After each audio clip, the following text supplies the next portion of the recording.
Welcome back to Chaos Collectibles. So I just got done finishing another custom figure and I'm very pleased with the way it turned out. He is the right hand man or warrior to Gundahar. Here is Agonon.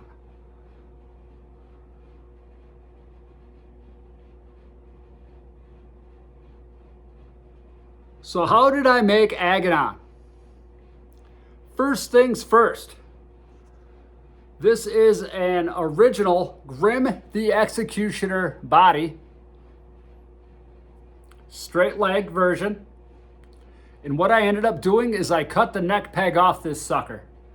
Because the way that I had to build this guy, in order to put the accessories on him, I couldn't have it be the fixed head because of the robe here. So I cut the neck peg off and I sculpted the neck on this guy. Just like I told you, I'd probably have to and lean it forward a little bit, but it's not too far forward. Turned out okay.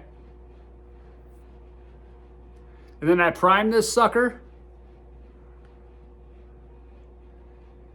And then I went over the whole thing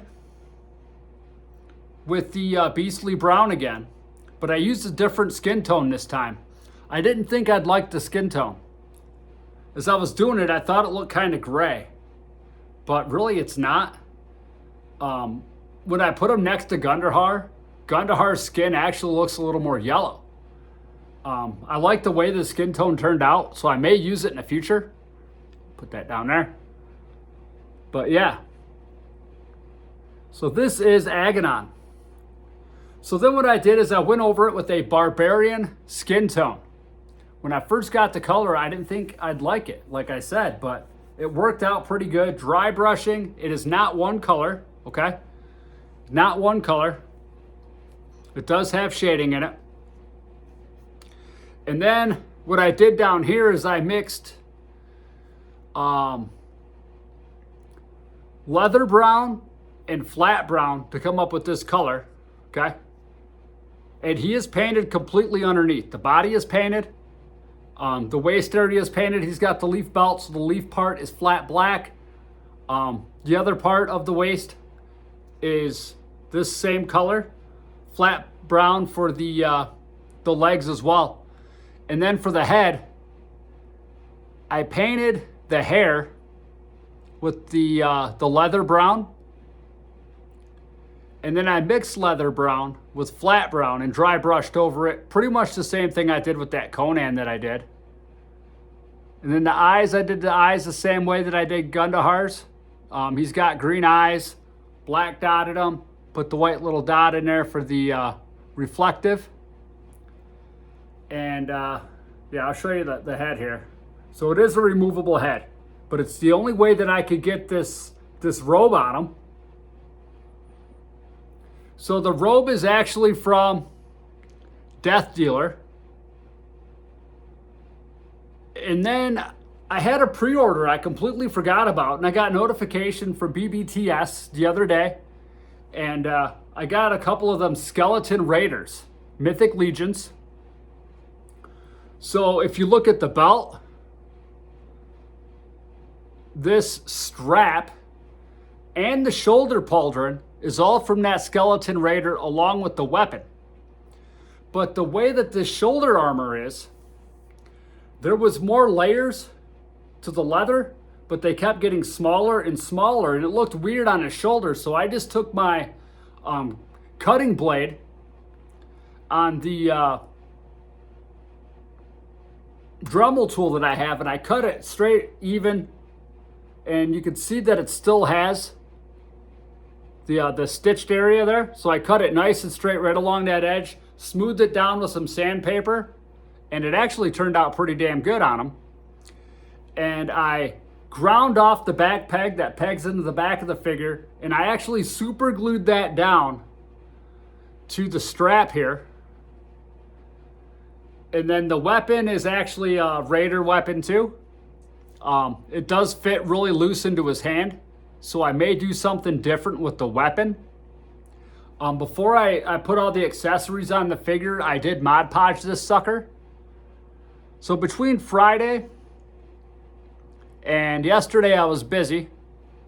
And then today, started pretty early on this sucker. I finally got this dude done. I'm pretty happy with the way that he turned out. So now what I'm going to do is I'm going to set this guy on my shelf, and I'm going to take the camera and take it over there and kind of show you what he looks like next to Gundahar. I'll be right back.